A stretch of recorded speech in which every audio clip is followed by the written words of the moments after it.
Welcome to your commercial-free, uninterrupted investment show, sponsored by the SEC-registered investment firm, Wilsey Asset Management, a fiduciary firm owned and operated by President Brent Wilsey, who has been putting clients' investment needs first for over 40 years. The Smart Investing Show has been giving unbiased financial information for over 27 years on local radio stations right here in San Diego, providing you with fundamental analysis on stocks and investments you want to know about.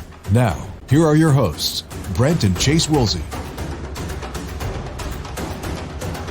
Well, hello and welcome to the Smart Investing Show. I'm Brent Wilsey. Great to have you here on the Smart Investing Show. Gosh, wrapping up shows at the end of the year. We only got a couple weeks left before 2023 rolls around. We got a lot of great things to talk about here. I actually looked at our sheets here. We've got a pretty thick, it looks like a pretty thick newsletter this week coming up. And these are things Chase and I talk about. If you want to kind of follow along and get more detail what we talk about and more information on things, you can sign up for a newsletter at smartinvesting2000.com. A great newsletter, a lot of information. Chase, I kind of went off track there a little bit, but I just I'm looking at this. It's like 6 pages today. Now I make mine thicker, so the print's bigger. But I just make it easy, and I keep it the same font as yours, so it's easy for me to read those. I don't mind. But, we're always here to take your calls, talking again about that first part of the show. We're going to go through some big topics here. But, you do want to join the show. You have a stock you're looking at, especially after a volatile week like we saw this week, several days of declines. I think, again, there's still some great opportunities out there. You have a stock you're looking at. Give us a call here, 833-288-0973. Again, that's 833-288-0973, and we'll get to your calls here in about 20 minutes or so. Hey, and Chase, one thing people should be doing now is kind of building a list of companies, what to do, kind of putting together, different ones they might want to be investing in. And that's what we have our list of what we're looking at and so forth. And that's one thing you should be doing as an investor, saying, well, yeah, let me kind of listen to who's calling in today. What do they have? Maybe that's a good idea. Maybe Brent Chase bring up something. It's building a game plan. There we go. I like that one. It takes a lot of preparation. You don't just wake up one morning and be like, yep, let's do it. Actually, there's probably people that do that. They probably don't do very well. You got to have a plan. I mean, we always say before we invest in any company, for us, it's 10, 15, 20 hours of research. May take weeks, sometimes months before we invest, but that's what we're doing for you here on the Smart Investing Show as we take the calls. But let's talk about what went on last week, and we're going to start off with, the big news is inflation.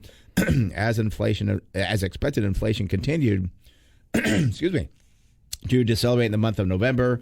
I was thinking there was a small possibility we just might see a reading of the headline number in the high 6% range, but the headline number ended up coming in at 7.1%. Now, this was lower than the expectation of 7.3% and below October's reading of 7.8%.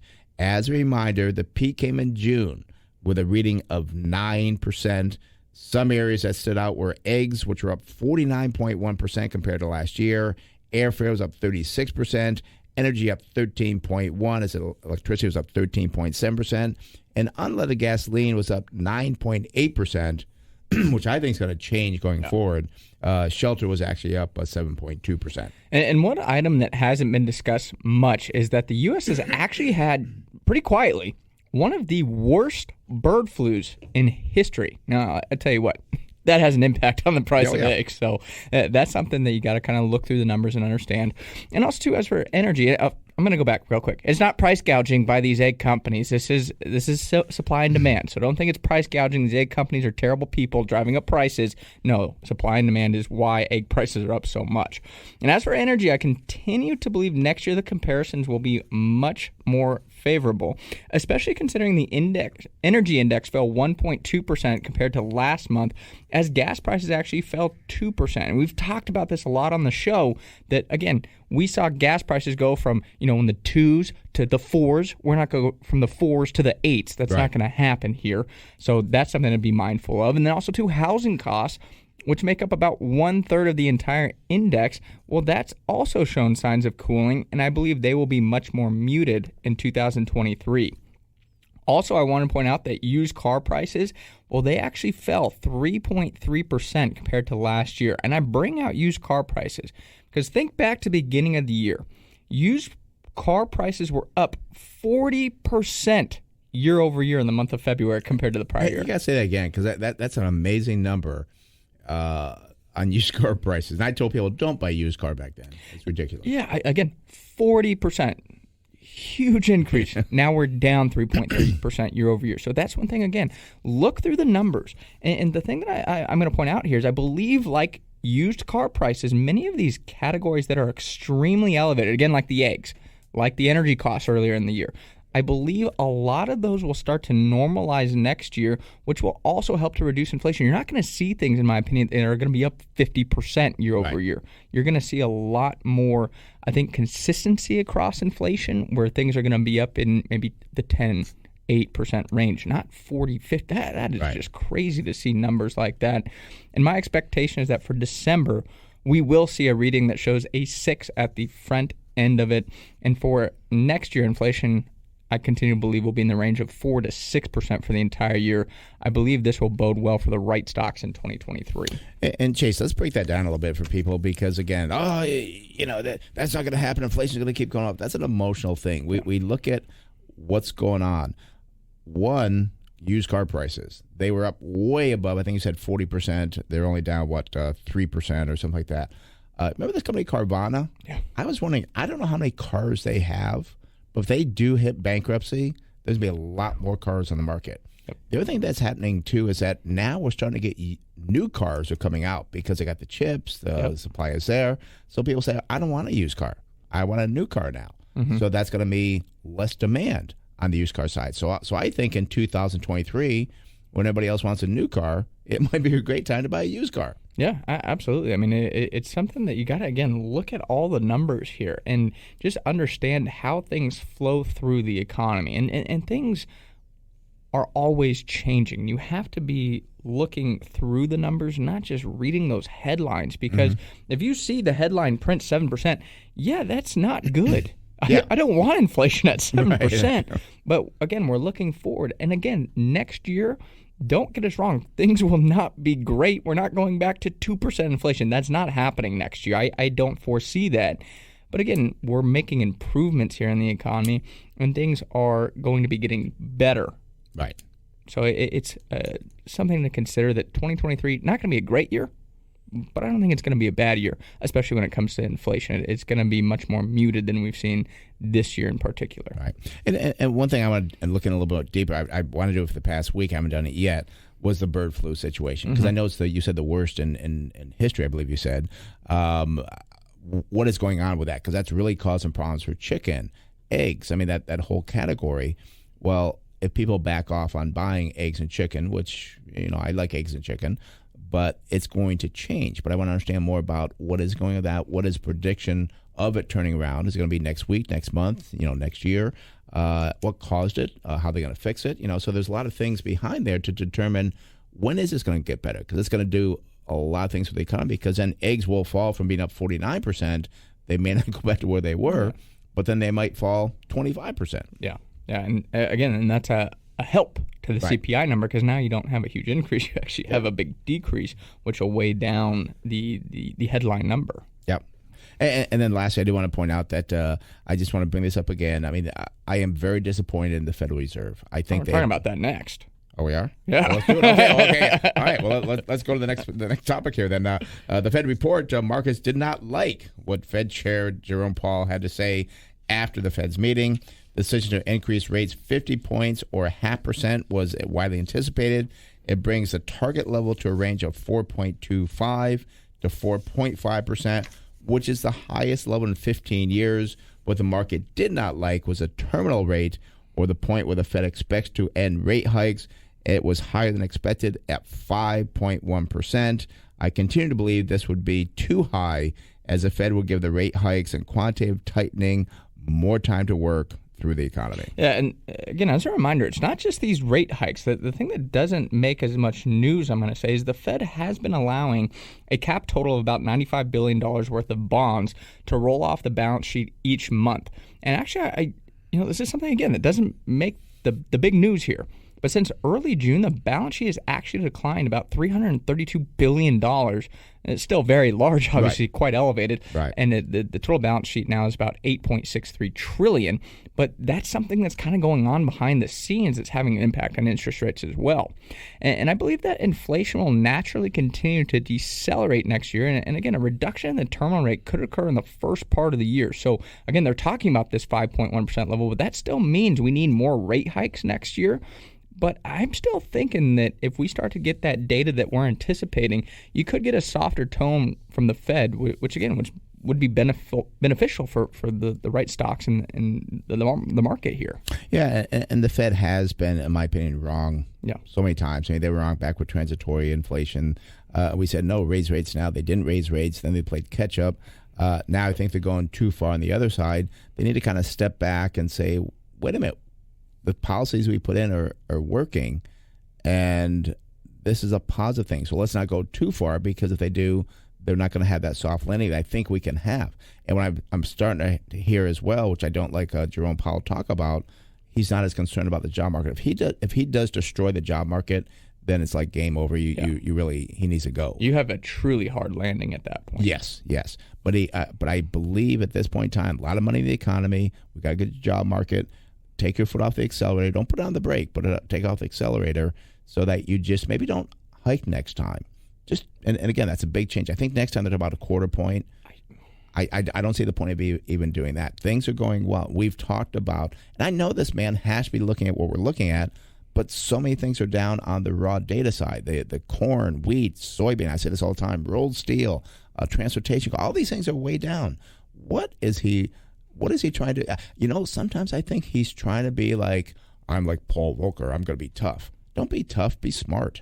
Well, and we've used this analogy a lot, and I think it's really true for a lot of these Fed members is they're driving 80 miles an hour down the freeway, but watching the rear view mirror, and they're not looking ahead. And they did the same exact thing with the transitory inflation. They were looking at prior data, not thinking through, shipping costs are up. How's that going to impact the overall inflation picture? It's transitory. How in the heck could that be transitory? That's going to take so long for that data to work through the entire economy. Now we're on the opposite side of that. Well, yeah, it's 7% last month, but going forward, as you said, all these things are coming down. Why aren't we looking forward? And especially, too, you talk about the amount of rate hikes that we've had this year. There is no possible way to truly analyze the impact those rate hikes have had on the economy, especially when you take into consideration all that liquidity that's still out there. There's no way to actually analyze the long-term impact of these rate hikes that they've done because it's been such a short amount of time. I just wish, as you said, they would chill. Right. Hold on. Wait until we actually get some data.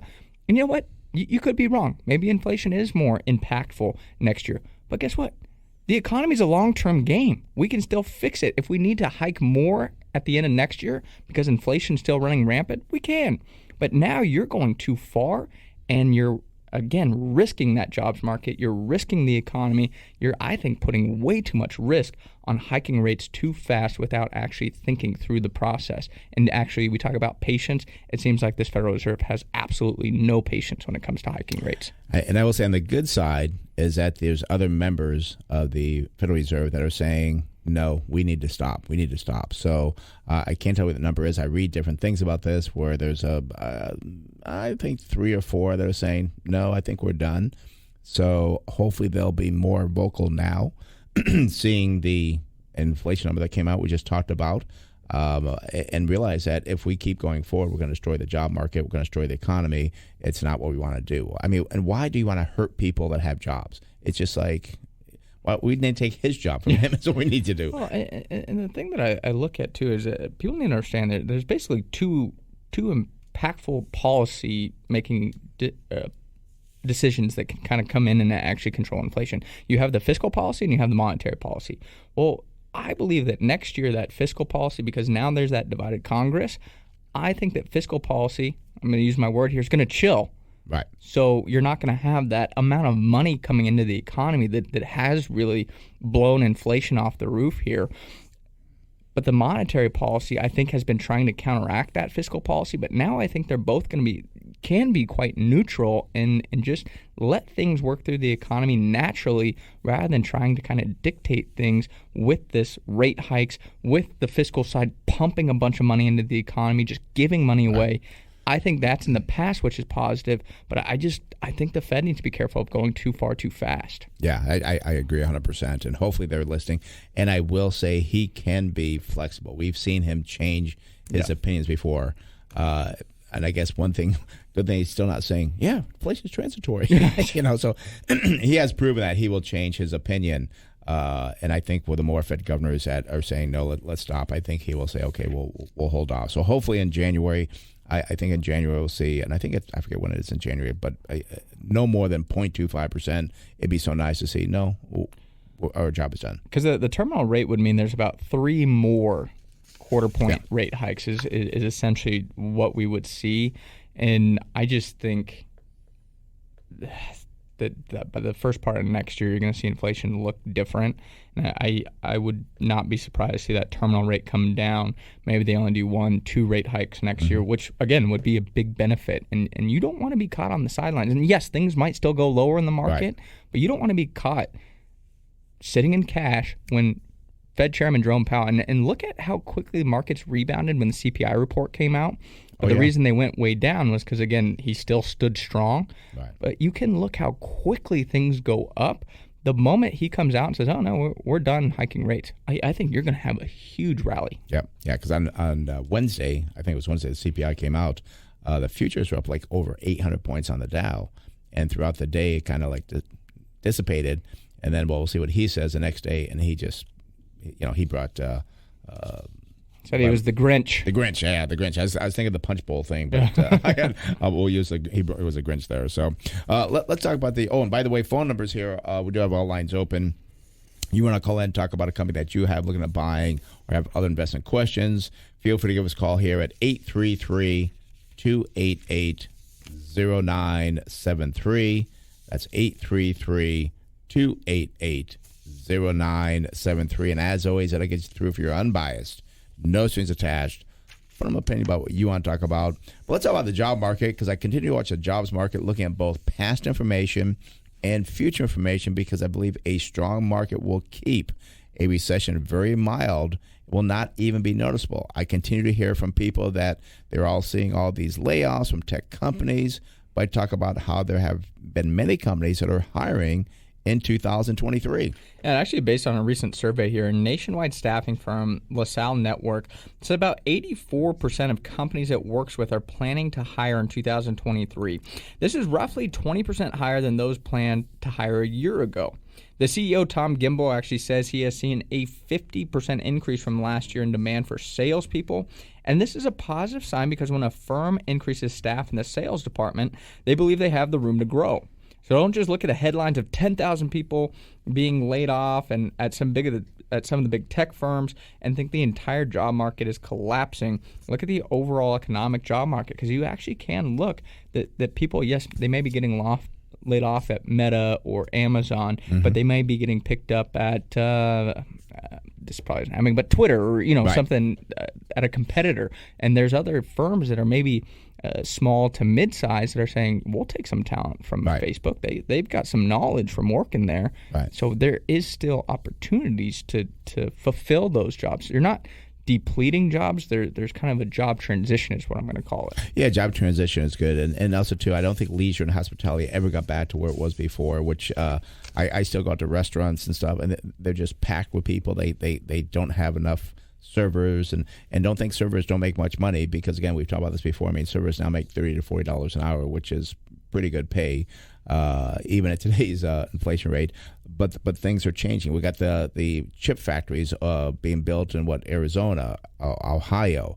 There's a lot of good things going on, and the media will continue to try to talk about the negative, because negativity news sells. We try to talk about what's going on with the investment side, because we're looking at investing in businesses, and we know this past week, it was terrible. Yeah, but it's because of what Powell said. He may come out this week and say nothing, or say, maybe things will change. And you're right, and people will miss that move up, 4 4, 5, 6% just in 1 week can happen. Yeah, and again, we're very realistic with our investing philosophies. We know we're going to go down. Yeah. We know it's going to happen, but you can't time it. I see these talking heads on the news that say, oh, we're going down another 20% from here, and then after that happens, that's when we're going to start buying, and that is such a dangerous game to play, because what if it goes down, when we've talked about this before, what if it goes down 15%? What goes down 19%? Yeah, what if it goes down 19%? All of a sudden you're like, oh, it's almost there. I know it's almost there.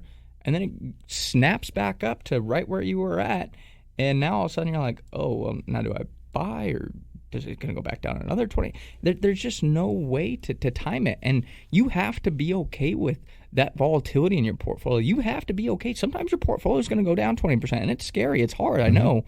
But you have to look at the businesses, what they're doing, how they're going to get through it, because that down 20%, that's just a simple snapshot in time. It's not the value of the companies that you actually own, and especially the long-term value of those businesses.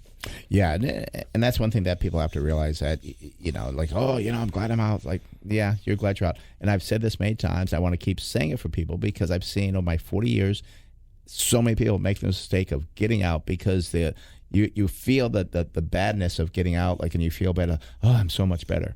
But you'll never feel the time to come back in, because it doesn't come on like a big wave as things are bad news. So you got to kind of realize that. So, but all right. So the newsletter. I want to talk about the newsletter because, again, I talked about it a little bit. But this stuff we do put in our newsletter as well, along with other topics. Other topics we have in the newsletter for this week was we talked about farming. We talked about video sharing, manufacturing chips, higher degrees. This was something that was pretty amazing. I want people to kind of read. And we did mention retail sales as well and electric vehicles. So a lot of stuff in that newsletter. A lot of people get it, share it. You get it for yourself. You don't need to have a share, wait for somebody else. Just go to our website, smartinvesting2000.com. Again, that's smartinvesting2000.com, and you get that free newsletter right there. And we didn't have time to talk about it today, but the retail sales, I believe, was such an important report that came out this past week, because the economy is kind of in an interesting spot right now. Like, generally, sometimes bad news is good news, and good news is bad news in the market because of the fear of increasing rates. But when retail sales came out, that also pushed the market lower, because now there was further fears of, oh my gosh, we are going to be entering a recession. We still think we're going to hit a mild recession next year, don't get us wrong. But if you actually dig through the retail sales report, you can actually see some numbers that I think it was very calming in terms of the severity of the concern of that report. It wasn't as bad as the media made it out to be. As always, they're a little over the top in terms of how terrible things are. You dig through the numbers in retail sales, and things weren't that bad. Still not great. Right. That's the theme of the show today. Not great, but not that bad. Not that bad, yeah. And actually, and again, it comes back to that, read that headline. You read the headline, oh my gosh, retails are selling or terrible. No, digging in the data, like, oh, well, wait a minute. That's not right. Yeah. Well, that's not that bad. That's actually pretty good. They didn't want to point that out. So again, the media just constantly, all media, it seems, wants to be negative all the time. It's just like, that's terrible for investors, because you got to find the positive to say, yeah, I'm glad that the media is negative because it brought down the price of that company, but I want to buy it because there's some good things there. So. Yeah, just very quickly, I know we got Jim waiting there. Just a quick comment is, in particular with the retail sales, that the month over month was a decline. So that was the negative news. Year over year is still an increase. Didn't keep up with inflation. But you look at the way people are spending. Goods, yeah, we bought everything we needed during COVID. We don't need more computers, more phones, more electronics, more furniture. All that was purchased. So, yeah, of course those sales aren't doing great. But the service side of the economy is still holding up and doing strong. Right. If we were heading into a severe recession, you wouldn't be seeing that. So you got to look at the dichotomy between those two sectors in the economy and see truly how the overall picture looks. Not just, oh, my gosh, people aren't buying stuff anymore. Well, yeah, because people were at home buying stuff the last 2 years. Right. And there's stuff out there that you want to buy, you can't get it because everybody bought it already. Yeah. So you got to look at those numbers and read the detail. So, all right, phone number is 833-288-0973. Again, that's 833-288-0973. Let's go down to Chula Vista and speak with Jim. Jim, you're on the Smart Investor with Brent Chase. How can we help you? Yes, I'm interested in Mosaic. I already purchased them in the low 50s. Now it's down to 45 or so, and I picked up some more yesterday in the 44s. And it seems to me they're giving the stock away at these prices. Okay, well, agriculture, obviously going to be big in the future. Food shortages and so on. Yeah, well, I like when they say they're giving the stock away because that could be a good investment. So let's take a look at Mosaic Company, not incorporate, I guess. The symbol is MOS. Reminds me in the military. That's a symbol for your job title, MOS, but I don't know why that came up. Anyways, let's talk about the company. Their symbol is MOS. They're in the agricultural input industry. Shares float only 2.4%. That's good. Institutional ownership 90.7%. I see what you mean here, Jim. The PE ratio only 4.4 versus 7.3. That means it would take you about 4.5 years to get back what you pay for the stock, which many companies, it's like 10 times that amount. So that's a great deal there. Price of sales looks good, 0.9 versus 1.2. Price to book value, 1.5 versus 20.2. Price to cash flow, 4.9 versus 7.3. And the PEG ratio, very good, 0.3 versus 3.6. Now, we do see earnings year over year. We're up 118%. That's very good. The industry was up 162%. The sales did climb by 68.4%. That is better than the industry growth at 47.9%. Now, you only get a 1.3% dividend versus 2.8% for the industry, but Mosaic only pays 4.7% payout ratio versus 16.6% for the industry. So I think they could increase that dividend, which I think could help the stock out quite a bit. So I'd be kind of curious what the board of directors are thinking about doing as far as that dividend goes. We do see that on the balance sheet, the current ratio 1.3 versus 1.6. That's below the industry, but I'm okay with that. Debt to equity is very good. It's 0.4 versus 0.8. Net profit margin 20.2 for Mosaic, but only 16.1 for the industry, so that's a positive. Return on equity 32.2 versus 23.1. That's a positive. Gosh, I see a lot of good things for this, Chase. Let's see what we got going forward. Yeah, well, it is a fertilizer company, so it's it could be a little stinky, I guess. But I almost said something. I almost cussed on air, so I didn't say that. Well, one thing I look at too is they do have assets that include phosphate rock mines in Florida, Louisiana, Brazil. We've talked about Brazil here on the show and some of the issues in that country. Also to Peru. So there's some countries that I always get a little bit concerned about. I'd just be curious how much of their product comes from those particular mines. But looking again here more at the numbers, the current price for Mosaic is $45.36. The high here, wow, $79.28. The low, $34.58. I see year to date here still up 16.6%. So it's done well in that time frame. Market cap, good sized company, $15.4 billion.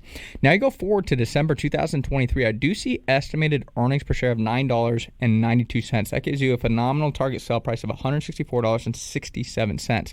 So well above that current price of $45.36. One thing I do want to point out is this company, I think, is having peak earnings this year. So right now they're estimated to have $11.88 for 2022. So next year they're looking for a decline of 16.5%. Then I can go out to December 2024. Now you get less and less analysts. So next year you have 20 analysts. 2024 you have 13 analysts. But they're looking for another 27% decline in earnings in 2024. So I have this kind of similar feeling with refineries, with oil companies, is what could happen is you get these very great target sell prices, but what happens in 2024, the low estimate's $3.74. That occurs. Now all of a sudden that multiple goes from being 3-4 to now it's 16, 17. Right. And now you're like, oh gosh, well now it's not that great of a value. So you do have to kind of take into consideration those peak earnings right now are elevating the earnings, which is depressing that PE multiple. So you have to take that all into consideration. It's a tough act, and that's one thing that's very difficult with commodity type companies is there's going to be big cycles in the prices for those commodities. And actually too, I know energy is part of the fertilizer business, and that's a positive going forward because energy is down. Now the thing is, it's going to stay down where it is. I don't believe oil is going to stay where it is. I think it's going to go back up. But you really want to look at this company, and I'd be waiting to see the 2024 numbers and get more analysts on that because I like what I'm seeing, but you'd hate to buy this company now, Jim, and then 2 months later, like, oh, those earnings came down from, I think you said $9.99. I'll call it 10. Now they're at 6. Oh, that's not such a great PE. So I like this. I like what I'm seeing, but I definitely want to be patient. And also to understand, you said about Brazil and some other countries, Peru.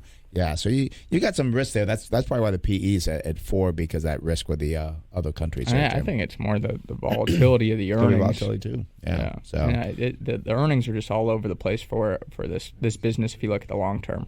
Yeah, it's very cyclical. Yeah. So Jim, I was excited at the beginning because I saw that nice little PE ratio. It looked really pretty good. And then again, and we only spent probably 3 minutes here digging into this. We found some things that would be very, very concerning. So if we were to buy it, I would kind of considering it, and I don't know. I do like how simple the business is, though. I mean, it's not anything complex. You're going to still need fertilizer, so it's a good business, a business we'd be interested in. I just would need to get a little more understanding of, what's going to happen when you're not at peak earnings. Can they sustain, decent earnings, or is the earnings just going to fall off a cliff? That could be quite detrimental. I'd honestly look back over the last 10 years and kind of see how the earnings picture has changed each year, because they may be having the best earnings they've ever had, but you can maybe see different cycles before where their earnings go up 50%, and then the next year they fall 20, 30%, and it could just be a very cyclical business, which is always difficult to kind of time in the market.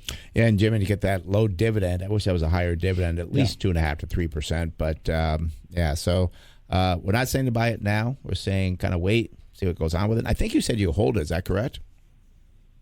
That's correct. Yeah. Is it a big part of your portfolio, percentage-wise? How much does it make? No. Yeah. So, I'd be a little bit careful with it. I wouldn't buy it right now. I'd kind of watch it, maybe learn more about the company, and maybe look at buying it maybe in January, February. So, all righty? Yeah.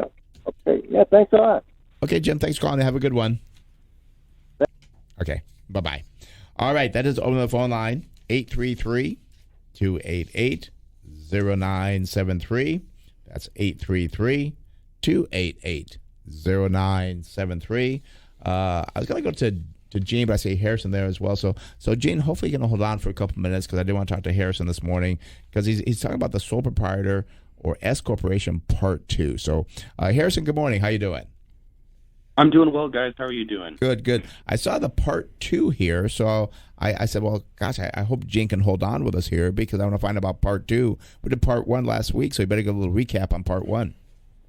Right. So last week we talked about one of the tax differences between an S-Corp and a sole proprietorship, and why an S-Corp can look more attractive, because with the S-Corp, only the wages that you pay yourself are subject to that 15.3% self-employment tax. The profit is not, where if you're a sole proprietorship, all of your income is subject to self-employment tax. So today we'll look at it with a little bit different angle, with something that is called the qualified business income deduction. So between tax years 2018 and 2025, so for the next few years, you can claim a deduction that is worth 20% of your income on the federal side. So if you are a sole proprietorship, we'll say, and you have profit of $250,000, 20% of that would give you a $50,000 federal deduction. If you have the same income, but you are an S-Corp, and it's split, let's say 50,000 wages and 200,000 profit, and you want to use this qualified business income deduction, that 20% deduction only applies to the wages that you pay yourself, or $50,000. So you get a much lower federal deduction. It'd be $10,000 instead of $50,000. So this is another point where you have to look at, well, with the S-Corp, you get the savings on the Social Security and Medicare taxes, but you also can then limit how much qualified business income deduction you're getting. Now, the QBI is what it's called. It has different phase-outs. So if you have taxable income above around $340,000 and you file jointly, and your business is also considered a specified service trader business, which means it's in health, law, accounting, actuarial science, investment, consulting, and there's a whole list of them. If your business is one of those businesses and your taxable income is above that limit, then your ability to claim that 20% deduction just gets phased out. But this is also something that you really need to consider from a tax perspective when you're looking at, well, is the S-Corp better or is the sole proprietorship better? in addition to that, between the the way that you pay yourself your wages and your profit in the companies, another component to look at is your retirement plan contribution. So if you have a 401k or a SEP, your contributions with the sole proprietorship are based on your profit, where if you're an S-Corp, it's based on your wages, which are, usually lower. So in some cases, if you're a sole proprietor, you can put more into a retirement plan, which gives you a larger deduction on that side as well. So, every situation is different and complex, but you need to understand these different layers of taxation when you're looking at your business, where you are in your own tax brackets, how your business is set up, what the growth is, and ultimately how you should structure it to pay yourself to avoid the most taxes. And Harrison, I have a question for you here. Kind of two questions, or statement and a question, I guess. I think it's very rare for a financial planner to kind of look at someone they come in as a small business and say, you know what, have you looked at doing a sub-S corporation versus a sole proprietor? I think a lot of times financial planners don't really focus on that. They just focus on the estate, the insurance, selling product, and so forth. And the other question is, that may not be for you, maybe for the tax preparer, CPA, would be, is there a number like that you look at going from a sole proprietor to a sub-S corporation? Like, is it 20,000? Is it 50,000? I mean, is there a number that you start saying, yeah, you should probably switch over to S corporation?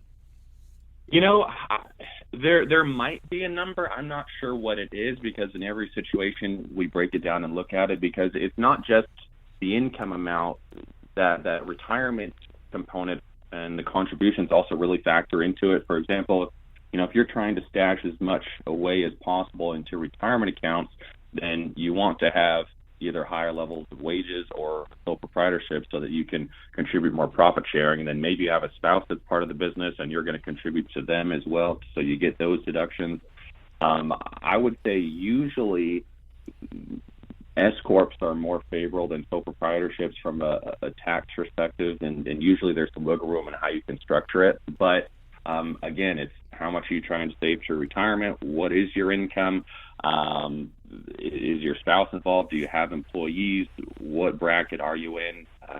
And then, that just looking at those, since there's quite a few considerations, will tell us, well, which one really looks more attractive for the person. And, the other thing is, with this QBI income, this only lasts for, through 2025. So we've got, just a few more years of that, where the S-Corp self-employment tax, avoiding that is always going to be a component. So again, no easy answers. That's why it takes you 2 or 3 hours when people come in for the initial appointment that you do for the financial planning side. Harrison, thank you very much. Have a great weekend. We'll see you on Monday. All right, thanks, guys. We'll see you Monday. Okay, bye-bye. Again, that's our financial planner, Harrison Johnson. Give him a call at the office, 858-546-4306. That's 858-546-4306. Or go to the website, smartinvesting2000.com. That's smartinvesting2000.com. You can contact him there. But again, he is a financial planner that I think is the best in San Diego. We've had a lot of other people that were at other financial planners. They came to Harrison. They go, wow, my guy never covered that. And this is financial planning. Yeah, this is financial planning. We're talking about some well-known other financial planners. And they go, yeah, my guy didn't do that. My guy didn't do this. Yeah, so, I mean, he is the best in San Diego. If you don't believe me, check it out yourself. Yeah. 858-546-4306. I almost gave my cell phone number. Work number is 858-546-4306. I'm not very sharp today because we had our Christmas party last night for our office. I think I ate too much. I think I drank a little bit too much. I didn't sleep that well. So I'm not as sharp as I usually am. So I know I haven't been eating sweets, but I had a couple of cheesecake bites, and I had people bring you cookies, and sweets are almost worse than alcohol sometimes. And I have like a sugar hangover. And I had that steak, and I was like full. I went to bed with a steak, and we had those big crumble cookies. They were, I think I had a lot of sugar. So I'm just kind of like, I'll probably crash later on today. So, all right, phone number is 833-288-0973. That's 833-288-0973. As promised, let's go up to Oceanside and speak with Gene. Gene, you're in the Smart Vet Show, Brent Chase. How can we help you? Well, good morning, and I haven't called you for a long time, but I looked at something here the other day on the TV, and it's Palantir Technologies.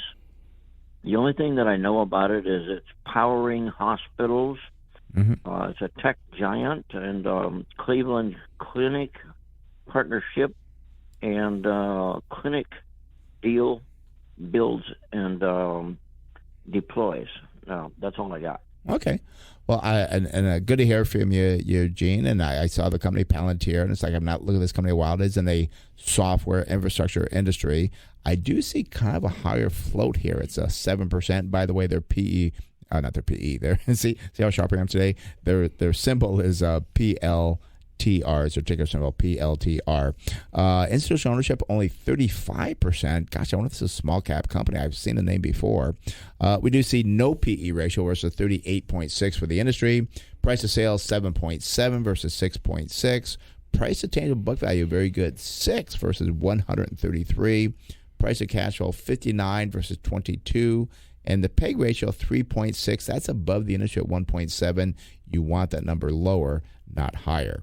I show no earnings growth over the last year. The industry does have industry growth of 11.3%.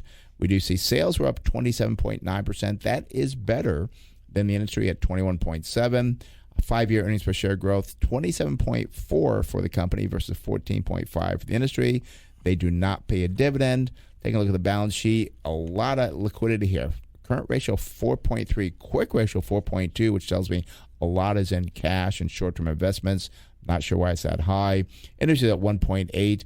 Debt to equity 0.1 versus 0.8, so very nice balance sheet. Net profit margin, though, unfortunately, a negative 30.6 versus a positive 16.8. And return on equity also not looking good, a negative 23.5 versus 40.7. Chase, what can you tell us about this? Because it's kind of a strange-looking company. Yeah, I mean, the company is interesting. I remember looking at it, a while ago, but the thing that I always found interesting about the business is it actually splits revenue between commercial and government customers. So sometimes that government revenue is nice because it's, I'm going to say a little more stable. You know, during recessions, the government is still generally spending money. So I do like that about it. They do work with the defense sectors, it looks like, the medical sectors as kind of discussed. So I'm just curious, I guess, more on who that customer base is, who are they helping, who are they trying to expand into and reach as well. So this is a growth stock. I'll kind of share with you a little bit more as we progress through the numbers here. But the current price for Palantir, $6.90, 52-week high, $19.45, the low, $6.44. Decent-sized company still. Market cap, $14.3 billion. So it's not a small cap or it's not in the hundreds of millions or anything like that. It's still a good-sized business. If I go forward, though, for the company, I do go out to December 2023. I see estimated earnings per share of 17 cents. It would give us a target sell price of $2.82. I mentioned it's a growth company. I see that's estimated to grow from 5 cents this year. And then, again, less analysts, just 11 analysts for 2024, but they're looking for another 36% growth earnings per share in 2024. So one thing that could happen with this company is they could grow into a reasonable investment here. And what I mean by that is we will be looking at 2024 numbers, starting next year. You might be able, if this stock still kind of languishes and perhaps those earnings per share go up for 2024, you might find this as a opportunity, but right now it's still just too expensive for us, and you might miss it, but it still doesn't fit that value build that we like to buy. And one thing too, Gene, too, sometimes you're waiting for these growth companies to grow into their value, so to speak. Competition can come in, and I'm not sure what Palantir does, but they can come in with something else like, oh, well, now it's not worth that, and you were waiting for the growth, and competition came in and took that away from you. So I don't like the company. We don't like growth companies for that reason. But I would have to say, and I forget, you said you hold it or looking at buying it? I'm thinking about buying it, but the problem is that I don't know anything about it, and that's why I called you guys. Mm-hmm. I have an idea. Well, let's see. There is the one that I looked at when I was watching the news on MSNBC. They were talking about, I think it was the CEO of the company, and at that time it was about $7 a share. Right. And based on what we see here, I said you don't know much about the company. Based on the numbers, I would say it's not worth spending more time with the company. there's other things I think we better kind of look at, and I would kind of recommend to move along from Pelletier here. Yeah, you always come back in a year or two and see where things are at, but yeah, for the time being, it's still just pricey. Yeah. All right. Okay. You guys have a great weekend. You too, Gene. Thanks for calling. Have a good one. Bye-bye. All right. That does open the phone line, 833-288-0973. That's 833-288-0973. Let's up to Oceanside again and speak with Joe. Joe, you're on the Smart Vet Show. Brent Chase. How can we help you? Hey, guys. Happy holidays. Yes, it is holidays. You got big plans this holidays or what? Oh, no. Holidays, they don't mean much to me. They're just more crowded and everything. but I know you don't like all my stocks. Oh, go ahead. What were you saying? Oh, I just said that's the spirit, Joe. I did hear you say Grinch in here earlier in the show. Yeah, I almost said that to you, but now we'll go to that. I know you don't like most of my stocks or a lot of my stocks, but I know you like this one. But Intel, they've people always been wondering if they're going to fall. What's going to happen with them? I know they got a lot of money, and all this stuff, but they just haven't been. So I'll get your take on it. I know it'll be positive, probably, but yeah, they haven't been performing. Yeah, they're down for sure. They are down. Virtually all the chip companies are down. What you kind of look at is like, do they still have the balance sheet? Do they still have the cash flow? Are they doing things? Get out of that, not saying what they did in the past to do well. So we'll look at the numbers, talk about the company a little bit, so other people understand what we're talking about here. And what I like to see, and again, the company's Intel, symbol INTC. There's not much float on the company. It's still only 1.6%. So that means that there's nobody that thinks the stock's going to fall because they're not shorting the stock. We do see 62.4% institutional owned. PE ratio only 8.3. That's half the industry of 16.8. Price to sales 1.6 versus 4. Price to book value very good, 1.7. The industry's at 460. And price of cash flow is 8.1 versus 12. So you got some good valuations for Intel. What we do see on the downside for Intel, their earnings per share last year are down 37%. Industry was up 38.8, and their sales were down 11.4 when the industry was up 14.5. You do get a very nice dividend from Intel while you're waiting for the stock to go up. It's 5.4%. They only use 44% of their earnings to pay that out. They have paid that dividend for 7 consecutive years. Look at the balance sheet. You got a current ratio of 1.8 versus 2.7. That's good. Debt to equity for Intel is actually lower than the industry. It comes out with 0.4 versus 0.6. And the net profit margin for Intel is 19.1 versus 23.5. Return on equity 13.3 versus 27.3. So, I mean, the numbers look pretty good for Intel. The big story is going forward, and we're really kind of waiting for next year to see what 2024 is like. Yeah, well, let's start here. Current price for Intel, $26.92. Here's what you're talking about, Joe. 52-week high, $56.28. So we know it's been beaten up this year. Right near the 52-week low as well, $24.59. See year-to-date down about 45%. Going forward, though, for Intel to December 2023, I see estimated earnings per share of $1.97. It would still give us a target sell price of $32.70. But this is kind of what Brent was talking about. Right now, there's 37 analysts on 2023. Starting next year, you'll start to see more of those analysts start to provide numbers on 2024. And currently, that estimate for 2024 is $2.72, which would be about 39% gain from 2023's number, and the forward PE on that's around 9-10 times earnings. So that's very, very attractive. What's interesting about Intel is this stock could become a growth stock. Sounds crazy, but it very well could. And the nice thing is you're getting nice value with it, and you could have potential growth down the road. And I think Pat Gelsinger, the CEO for Intel, is phenomenal. I think he's doing a great job. It takes time to implement his processes in the company, though. But I think everything that he's discussed has kind of come to fruition. And I think he's really on top of the semiconductor space. Because remember, when the whole semiconductor shortage was happening, he's like, this is going to take a while. And other people, it's 6 months. Right. But I think he really understands the business, and I truly believe he's the right man for the job. And the nice thing is it's not just like, it's hope and pray.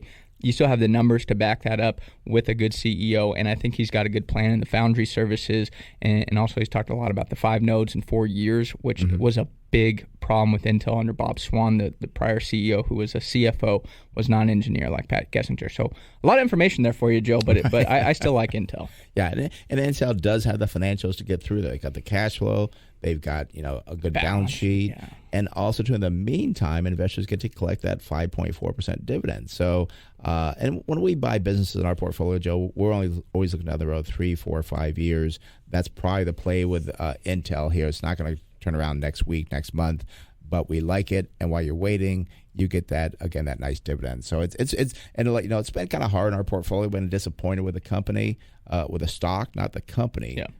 And they got a big boost from like everybody from COVID. All the laptops were sold. Well, now that kind of dried up for them. So now they're working on phase 2 of building the foundry business there. Mm-hmm. So, already, As long as the other semi companies don't keep outdoing them, Yeah, and that's a big thing. But the interesting too is they've talked about working with NVIDIA on their foundry business, and it's something, if they can make that pivot to a foundry and effectively do it. The only real big foundries out there are Taiwan Semiconductor and Samsung. Right. There's no true American foundry company out there that can compete. If they can compete against those, I think that really gives them a leg up. And also, too, it's kind of funny, you go back over the last 20 years, AMD and Intel have kind of always been battling back and forth, and AMD is in the lead right now, but sometimes it's nice to buy the company that's not in the lead, because if they can change that, then that stock can do quite well. And let's too. That's the big if. Yeah, that's a big if. But that's where the belief in Gessinger comes in, and the capital that they have allows them to compete. Right. And I was kind of disappointed that Apple did choose Taiwan Semiconductor over Intel. Maybe Intel wasn't ready for that yet. But I was kind of hoping when they talk about that it's going to be Intel, not Taiwan Semiconductor. And I still get worried about Taiwan Semiconductor with the China situation. So I think Intel could be the superhero down the road here. Especially they're working not just in the U.S., they're building foundries in Europe as well. Yeah. So, I mean, they're I think really trying to diversify that foundry business all across the globe and trying to pull some of the manufacturing capacity out of just the Asia area, which I think is a big potential risk to companies, and I think companies are starting to realize that. Yeah. So, Joe, I'm hoping they do well, because I ended up picking up some on Friday. A good time to pick it up, I think. Yep, I was going to ask you. Yeah, I thought so. Nice 5.4% dividend. That's a nice yield there. Yeah. Well, Joe, we are going to wish you a Merry Christmas. We hope you have a good Christmas. Get a little spirit there. Go out, do no some bah shopping. humbug. Right, no bah humbug. Oh, no. There's no ball humping here. I bought my own Christmas present.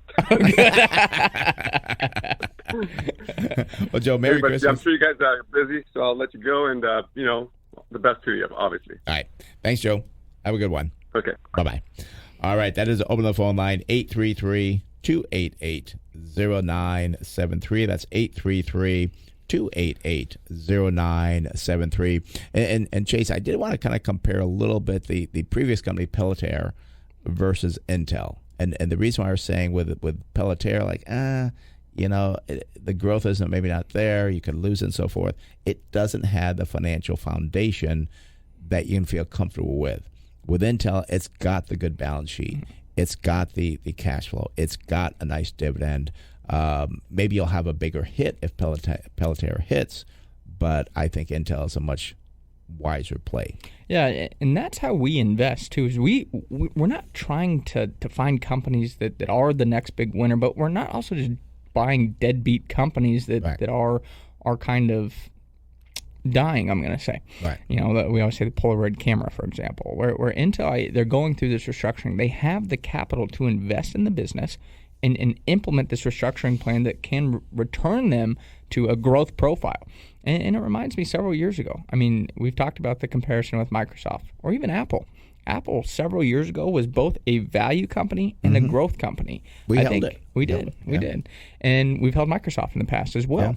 And the thing is, I think Intel could potentially fit that build in 2023, perhaps 2024, where now it's again growing double digits on the earnings, potentially on the sales as well. that's a great growth rate, and you're still getting a great value for it, plus a great yield. I mean, there is a lot of potential in Intel, but guess what? The downside, it could be more. There could be more negativity out there if, we do hit a recession and so forth next year. Could weigh on semiconductors even further, on the computer chips, on the servers and so forth. But I think you look again, 2024, 2025. We know, we've had this discussion a lot. We need semiconductors. They're not going anywhere. They're actually being used more and more in everyday life. We need to have that capacity grow over time. And I think it's a great stock to be patient with. Right. And actually, we got some big things coming up for our company next year. But we're looking at, for our company, the same thing we look for companies to invest in. We don't expect to have it pay off in 6 months. We look down the road 2, 3, 4, 5 years. That's how we invest the same way. We're looking for business that can do well 2, 3, 4, 5 years down the road, which these are things we did back 3, 4, 5 years ago that are benefiting us now, that we don't have this big downcline like everybody else had. And that's so important because when you have that big downcline, it takes a lot to get out from that. Or if you're down, 5, 6, 8%, oh, well, okay, you don't like it, but you don't have to do that. And those are just examples. I'm not saying we're down those numbers. Yeah. I don't want to get any trouble with the SEC. I mean, we're not giving out our performance. Yeah. But I'm just giving you an example. If you're down 20% versus down 10% after that, it's a lot harder to get back from 20% than be down 10%. All right, I was just looking at Kathy Wood. She's down still 65% year to date. Did you hear she bought more Tesla? Yeah. I mean, you got to give her credit for that. She definitely is tenacious. Yeah, and I think she's been buying. And it's funny, she steps in and buys more. Like she stepped in and bought more Coinbase earlier this year. Coinbase just hit another 52-week low, and it's like I don't know. We could short her. Is what we should do. There's a fund now that's short ARC. Yeah. They're probably doing very well. It has done well. All right, let's go real quick. I just looked up. I thought we had more time than we did. Let's go to Val in San Diego. Val, you're in the Smart Investor over at Chase. How can we help you? Yes, I am looking at the offshore oil transport business. And in that connection, the company that intrigues me is not really a transport, but it's an exploration business. It's called InterOcean. The symbol is RIG, R-I-G. Oh, okay. We got the wrong symbol there. Let me just change that over for you. Yeah, because you had something different there, and I was going to say that's good. And Transocean's been around for a long time, so let's go quickly over the numbers here for you. Transocean. It's InterOcean. What's that? It's InterOcean. Okay, well, actually, when you said RIG, R-I-G, comes up Transocean. Okay. We got the wrong symbol? I'm seeing it as Transocean on both my sources here. So okay, it's RIG, R-I-G. Okay, good. Okay, oil and gas drilling. Wow, float on the short 18.5%, institutional ownership 58.3%, no PE ratio, same as the industry. Price of sales 1.1 versus 0.5. That's not good. Price to tangible book value 0.3 versus 2.0. That could be positive, but you got to understand what those assets are. Price to cash flow 6.4, same as the industry. No earnings per share growth. Sales growth down 1.3%. Not as bad as the industry, down 31.7. They do not pay a dividend. We do see a balance sheet current ratio 1.6 versus 1.8. That's good. Debt to equity 0.6 versus 1.3. That's a positive. Net profit margin a negative 20.5% versus a positive 7%, and negative return on equity of 4.7%. Chase, you got any earnings over there at all or anything? Yeah, it's kind of real quick. Is the current price $4.28, the high $5.56, and the low $2.32. Year to date, it's up 55.1%. Definitely a volatile stock. It's an okay sized company with a market cap of about $3 billion. But I'm very surprised by this. So out to the next year, December 2023, I see estimated earnings at a loss of 18 cents. Yeah. And with the price of oil right now, how the heck is this company not able to turn a profit? I'd really have to dig through the financials here because that makes absolutely no sense. If you can't turn a profit where the oil prices where they're at right now, oh gosh, I don't know. Exactly. So, got to really look through their expenses, and maybe it's some non-cash expenses, and their cash flow is okay, but I don't like it. Yeah, sorry, Val. And I say no. All right, this is Closing Bell. Thank you for listening to the Smart Investing Show. It is for information purposes only. It should not be used as investment advice. If you'd like to discuss in more detail your investment needs, have other investment questions, feel free to call myself, Brent Wilsey, or Chase Wilsey at 858-546-4306. That's 858-546-4306. Or visit our website, smartinvesting2000.com. That's smartinvesting2000.com. A lot of great information there, like the newsletter. Sign up for it there again, smartinvesting2000.com. Have a great weekend, and we'll talk more here on the Smart Investing Show next week. To think that I did all